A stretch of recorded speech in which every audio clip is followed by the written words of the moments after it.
Hello बच्चों, एक बार फिर से प्रस्तुत हैं आपके सामने। और जैसा कि आप जानते हैं, हमेशा कुछ अच्छा बताने के लिए आपके सामने प्रस्तुत होते हैं। और आज भी हम कुछ अच्छा ही बताएंगे आपको और कुछ आप सीख के जाएंगे। तो आज जो हमारा टॉपिक है वो है सेंटर ऑफ मास। अभी जेई मेंस आने वाला है आपका फर्स्ट सेशन जो है। तो प्रोबेबल है कि सेंटर ऑफ मास से भी क्वेश्चन आए, क्योंकि कई सालों में आया हुआ है क्वेश्चंस। तो उसी के बारे में हम थोड़ा बहुत चर्चा करेंगे। जैसे मान लीजिए रिंग है, तो रिंग का सेंटर ऑफ मास कहाँ पर होता है? तो उसके ज्योमेट्रिकल सेंटर पर। अगर पूरा पूरा डिस्क है तो उसका सेंटर ऑफ मास कहाँ होता है? उसके ज्योमेट्रिकल सेंटर पर, यानी कि उसका सेंटर जो है वहीं आपका सेंटर ऑफ मास लाई करता है। लेकिन वही चीज़ मैं आपसे पूछूं कि सेमी सर्कुलर रिंग है तो उसका सेंटर ऑफ मास कहाँ लाई करता है? अगर मान लीजिए हॉलो कोन है या फिर सॉलिड कोन है तो उसका सेंटर ऑफ मास कहाँ लाई करता है? तो बहुत सारे बच्चों को इसमें तकलीफ होती है, याद नहीं रहता। तो वो याद करवाने के लिए मैं आपको ये बेसिकली एक नियमानिक टेक्निक है जो कि मैं आपको शेयर करने जा रहा हूँ आपसे। तो एक बार बहुत ही ध्यान से देखिएगा। यकीन मानिए जो भी मैं आपको बताने जा रहा हूँ बहुत ही सटीक है। और आप एक बार अगर उसको एक आध बार प्रैक्टिस कर लेते हैं आपको ऑटोमेटिक वो चीज़ याद हो जाएंगी। ठीक, तो चलिए शुरू करते हैं। रिंग सेमी सर्कुलर, यानी कि सेमी सर्कुलर रिंग जो है उसका सेंटर ऑफ मास मुझे निकालना है। फिर उसके बाद सॉलिड हेमिस्फीयर है, डिस्क है। कैसा डिस्क? पूरा पूरा डिस्क का तो पता होता है, लेकिन सेमी सर्कुलर डिस्क के बारे में बात करते हैं।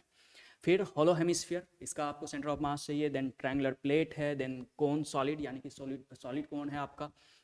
तो इसका सेंटर ऑफ मास मैं कैसे याद रखूं? तो जरा देखिएगा मैंने क्या टेक्निक बना रखा है, बहुत ही ध्यान से समझेंगे।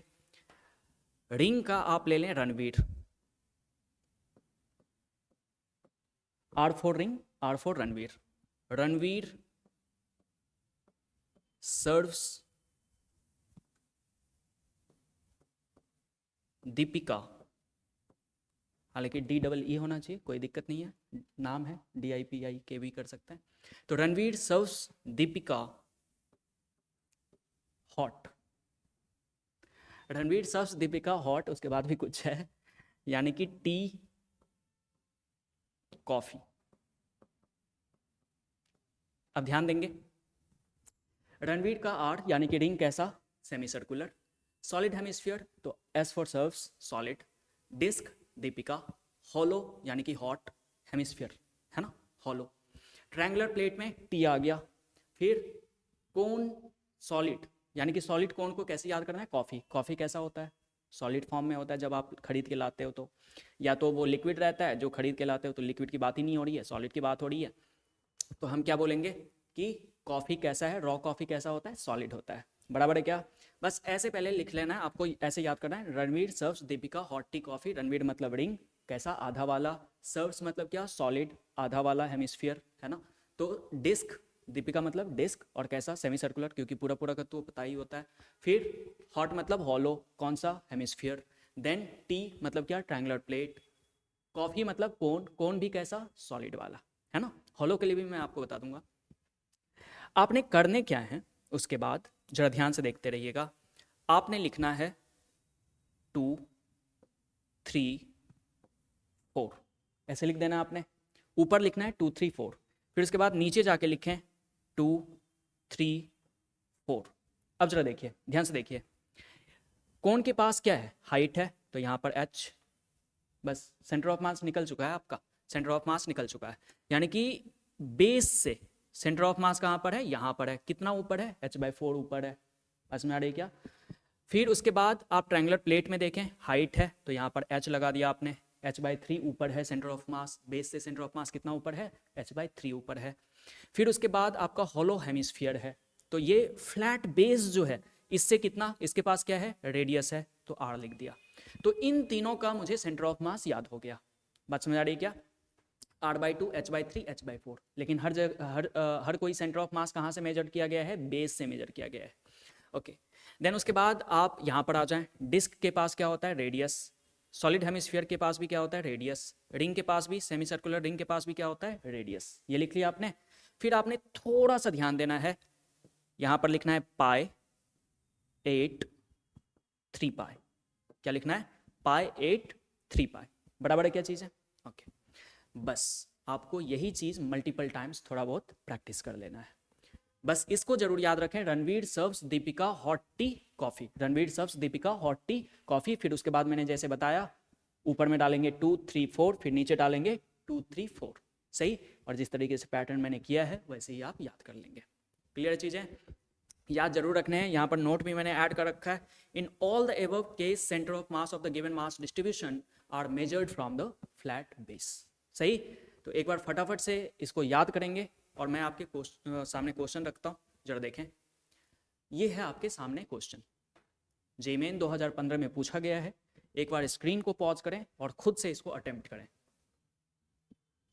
जरा देखें क्या बोल रखा है, distance of the centre of mass of a solid uniform cone. अच्छा, एक चीज पहले आप देख लें, सॉलिड यूनिफॉर्म कोन है तो इसका सेंटर ऑफ मास कहां पर होता है, यहां पर होता है। कितना ऊपर होता है बेस से, अभी आपने याद करा था। यहां जरा देखो, कोन है सॉलिड वाला तो कितना h/4, कितना h/4, तो ये हो गया h/4। फिर उसके बाद पूछ रखा है क्या, if the radius of the base is r and its height is h then z0 is equal to, और z0 कहां से, distance of centre of mass of solid uniform cone from its vertex. कहां से, vertex से। यानी कि अगर centre of mass base से h/4 ऊपर है तो यहां से ये कितना नीचे होगा, ये z0 है। तो z0 का वैल्यू कितना हो जाएगा यार, पूरा पूरा यहां से यहां तक का हाइट कितना दिया हुआ इसने, h, तो h माइनस क्या कर लोगे, h/4, यानी कि ये कितने के बराबर हो गया, 3h/4। तो आंसर कौन सा, जरा देखें, डी। तो आपने ऐसे ही +4 गेन कर लिया ना, अरे है ना, आसान है। चलिए फिर उसके बाद जरा देखें सेकेंड नंबर क्या है, the centre of mass of a solid hemisphere of radius 8 centimetre is x from the centre of the flat surface. आपने अभी देखा कि सॉलिड हेमिस्फीयर जो है, जरा यहाँ आइए, solid hemisphere serves solid hemisphere कितना होता है 3r/8, तो लिख लीजिए जरा, यानी कि x इक्वल्स टू, क्योंकि x ही है distance of centre of mass from the centre of the flat base, यानी कि ये कितने के बराबर हो गया, 3r/8 के बराबर। अब समझें x किस में दिया हुआ है, सेंटीमीटर में, तो सेंटीमीटर में ही रखें।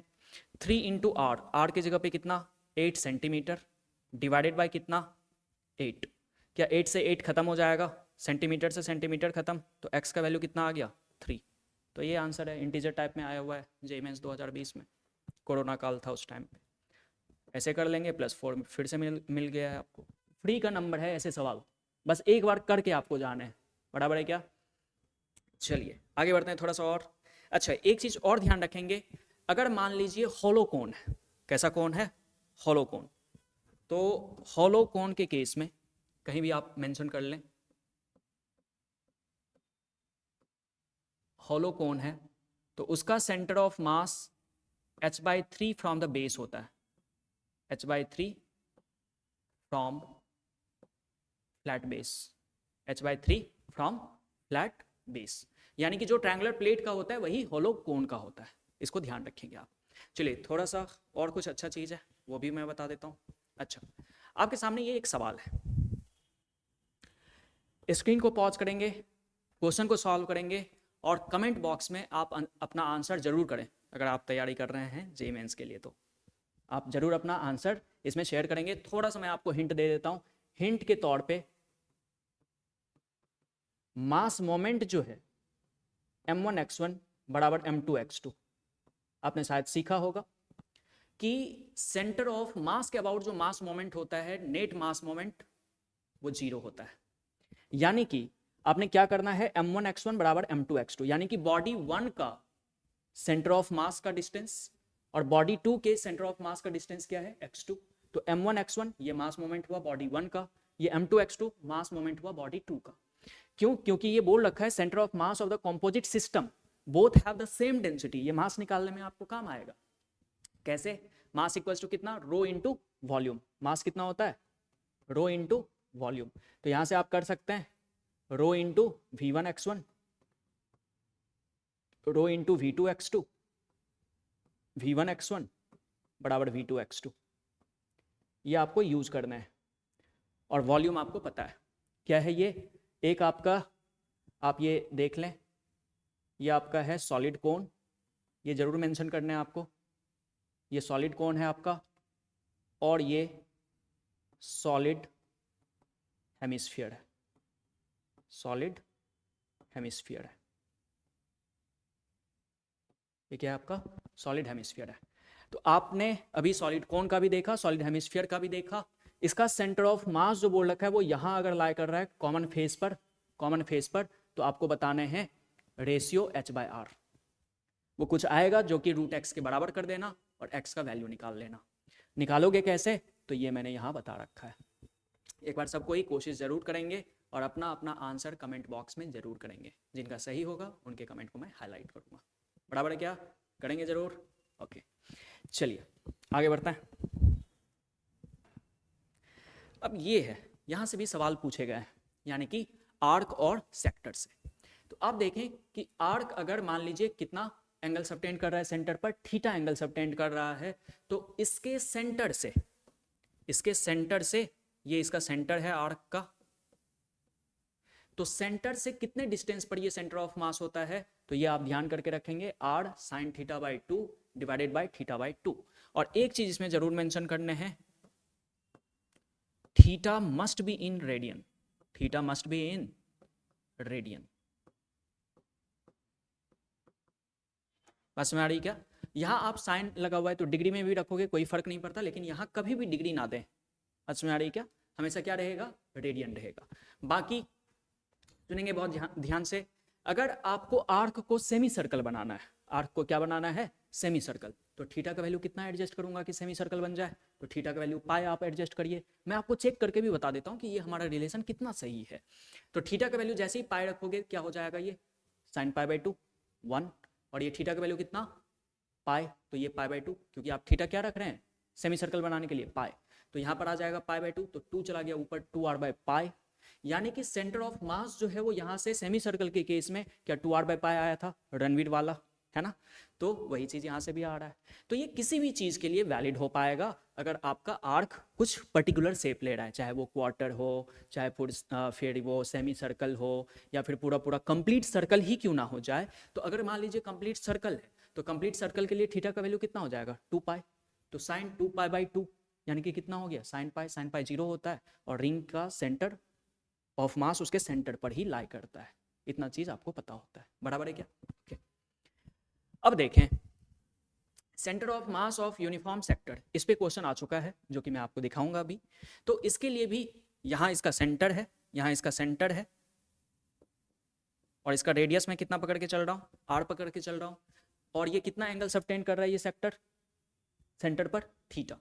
तो इसका सेंटर ऑफ मास जो होता है ये याद करके आपको रखना पड़ेगा। सेंटर से सेंटर ऑफ मास का डिस्टेंस, यहां मान लीजिए सेंटर ऑफ मास है इसका, तो ये कितना डिस्टेंस पर होता है 4r sin θ/2 divided by 3θ, 4r sin θ/2 divided by 3θ। Formula रटा हुआ होना चाहिए, सही। इसमें भी सेंटर ऑफ मास आपने दिखा रखा था, इसमें भी सेंटर ऑफ मास दिखा रखा था। बस ये याद रहे कि कहां से ये सेपरेशन लिया जाता है, सेंटर से। कहां से, centre of mass from the centre of the sector, centre of mass from the centre of the arc. ये चीज आपको ध्यान रहना चाहिए। यहां भी आपको यही चीज मेंशन करना है, थीटा किस में होना चाहिए, रेडियन में होना चाहिए। थीटा किस में होना चाहिए, रेडियन में। चलिए एक सवाल है, लास्ट सवाल है, फटाफट से करते हैं। जरा देखिए, एक बार स्क्रीन को पॉज करेंगे, एक बार आप खुद से लगाएंगे इस सवाल को, और देखिए मैं भी बता रहा हूं आपको, है ना। अच्छा, उसमें आप जब मान लीजिए पीवाईक्यूज देखेंगे तो वहां पर उसने ए को एरिया बता रखा है, जो कि गलत है। बात समझ आ रही क्या? कोई भी आप बुक उठा लेंगे ना प्रीवियस ईयर वाला, उसमें एक दिया हुआ है, लेकिन वो एरिया बता रखा है, लेकिन एरिया से ये सवाल सॉल्व होता नहीं है, ए आपका रेडियस ही है। बराबर क्या चीज है? ओके। अब जरा देखना क्या बोल रखा है, disc of mass m with uniform surface mass density sigma is shown in the figure, the centre of mass of the quarter disc is at the position this and this, round off to the nearest integer. देखना जरा ध्यान से, मैं कोई भी derivation use नहीं कर रहा, मैंने आपको डायरेक्ट रिजल्ट दिया है, वो डेरिवेशन से ही निकल के आता है ऑब्वियसली, तो हम डायरेक्ट रिजल्ट यूज करेंगे। इसका सेंटर ऑफ मास जो लाई करेगा वो कहाँ लाई करेगा, यहाँ पर, क्योंकि आपने अभी देखा। और कितना डिस्टेंस मान लेते हैं, d डिस्टेंस। इसके सेंटर से सेंटर ऑफ मास कितना डिस्टेंस पर होता है, d, और ये d का वैल्यू कितना होगा, d का वैल्यू कितना होगा, तो क्या ये क्वार्टर है, क्या है ये क्वार्टर। तो क्वार्टर के केस में आप जरा देखें, अपना फॉर्मूला है 4 sin θ/2 3θ, आप यहां लिख लें 4r sin θ/2 डिवाइडेड बाय 3θ। क्या है ये, सेंटर ऑफ मास का डिस्टेंस, सेंटर ऑफ मास का डिस्टेंस फ्रॉम द सेंटर। अगर क्वार्टर है ये, तो क्या उसके लिए थीटा का वैल्यू मैं कितना एडजस्ट कर लेता हूँ? 90 डिग्री, यानी कि π/2। कितना एडजस्ट कर लेता हूँ मैं? π/2, 90 डिग्री, है ना। तो आप जरा रखें इसमें, क्या ये 4r साइन π/2 का आधा करेंगे, कितना हो जाएगा ये? π/4। देन ये कितना हो जाएगा? 3π/2 बराबर है क्या? ओके। DCM अगर आप देखेंगे 2 चला जाएगा ऊपर, है ना। कितना आ गया ये? 8r/3π, और ये साइन π/4 कितना होता है? 1/√2। √2 से ऊपर नीचे मल्टीप्लाई कर लें, अच्छा लगेगा आपको, है ना। थोड़ा सिंप्लीफाई कर लेते हैं यार। तो DCM जो है वो कितने के बराबर आ जाएगा? √2 2 हुआ, 2 ने 8 को काटा 4 में, तो 4r/3π। थोड़ा ऐसे लिखें आप, थोड़ा अरेंज करके लिखते हैं। 4√2 r डिवाइडेड बाय 3π। ये किसके लिए? क्वार्टर के केस में। किसके लिए? क्वार्टर का सेंटर ऑफ मास उसके सेंटर से कहाँ होता है? 4√2 r/3π। आपको बस ये याद करने हैं, आपको बस ये याद करने हैं, ऑटोमेटिक सारा आप निकाल पाएंगे, चाहे वो मान लीजिए डिस्क हो, क्वार्टर हो, जो भी हो, है ना। ओके, तो ये d का वैल्यू मैंने पता कर लिया यहां से, कितने के बराबर है ये? 4√2 r/3π। अब इसने कह रखा है कि x coordinate of centre of मास जो है वो xa/3π है, और y कोऑर्डिनेट कितना है? वो भी xa/3π ही है, सिमेट्रिकल है बेसिकली। तो आप सोचो कि ये जो थीटा होगा, क्योंकि आप तो सेंटर से कहते हो और सिमेट्रिकली कहते हो, क्या कहते हो? सिमेट्रिकली। तो ये थीटा का वैल्यू कितना हो जाएगा? 45 डिग्री। 45 डिग्री। तो आप सोचें जो ये d है ये 45 डिग्री पर अगर है, क्योंकि ये कहाँ होता है? पूरा पूरा एंगल बाइसेक्टर, आपने देखा है यहाँ भी। ये कहाँ होता है? सेंटर ऑफ मास। ये वाला जो लाइन है सेंटर ऑफ मास का डिस्टेंस, वो एंगल बाइसेक्टर पर होता है। यहाँ भी ये कितने एंगल पर होता है? ये आपका θ/2 ही है, एंगल बाइसेक्टर पर होता है। तो क्वार्टर है तो क्वार्टर होता है 90 डिग्री का, उसका एंगल बाइसेक्टर 45 डिग्री आएगा। तो d का ये वाला कंपोनेंट कितना? d/√2। और ये वाला कंपोनेंट कितना? ये वाला कंपोनेंट भी कितना? d/√2। बस हो गया, कुछ खास करना नहीं है अब। तो xa/3π का जो वैल्यू है, xa/3π का जो वैल्यू है, क्या वो अपना d/√2 के बराबर है? कितने के बराबर है? d/√2 के बराबर है। अब ये d का वैल्यू इसमें सब्स्टिट्यूट कर दें तो 1/√2 टाइम्स ऑफ d का वैल्यू कितना? 4√2 r/3π। क्लियर है चीजें? चलिए, तो यहां से आप देखो कुछ खत्म हो रहा है तो ठीक है। अच्छा, आपका मैंने यहाँ रेडियस r ले रखा है, लेकिन रेडियस कितना दिया हुआ है? a के बराबर दिया हुआ है। तो आप एक चीज और कर लें, r किसके बराबर है? a के बराबर है। तो xa/3π इक्वल्स टू 4√2 a/3π। कुछ छूट रहा है क्या? हाँ, कुछ छूट रहा है, कुछ छूट रहा है। ये 1/√2 छूट रहा है आपका, तो 1/√2 भी मल्टीप्लाई कर लें। 4√2 a/3π। जरा देखिए, क्या √2 खत्म हो गया? क्या बचा आपके पास? 4a/3π। अब कंपेयर करें, क्या x का वैल्यू किसके बराबर? 4, है ना। x का वैल्यू कितने के बराबर? 4 के बराबर। तो यही नियरेस्ट इंटीजर है, आपको आंसर फिल कर देने हैं 4 और निकाल लीजिए अपने +4 मार्क्स। अरे है कि नहीं है? तो इस तरीके से यार आप क्वेश्चन को सॉल्व कर सकते हैं, ठीक। तो ये आपने इस तरीके से देखा, जो भी बताया गया है उसको आप सटीक तरीके से याद करें, और हो सकता है चांसेस होंगे किसी ना किसी शिफ्ट में सेंटर ऑफ मास से क्वेश्चन मिल जाए आपको। सही। चलिए, तो ये वाला क्वेश्चन जो मैंने आपको दिया है, ये इसका आप कमेंट बॉक्स में आंसर जरूर करें। फ्यूचर ईयर क्वेश्चन है आपका, FYQ फ्यूचर ईयर क्वेश्चन है आपका। तो हो सकता है इसी बार आए या कहीं दूसरी बार, दूसरे अगले जो बच्चे 25 में देंगे उनके लिए आ जाए, है ना। तो अब इसका आंसर आप जरूर कमेंट बॉक्स में आप इसका आंसर जरूर हमें बताएंगे। बराबर है क्या? Thank you.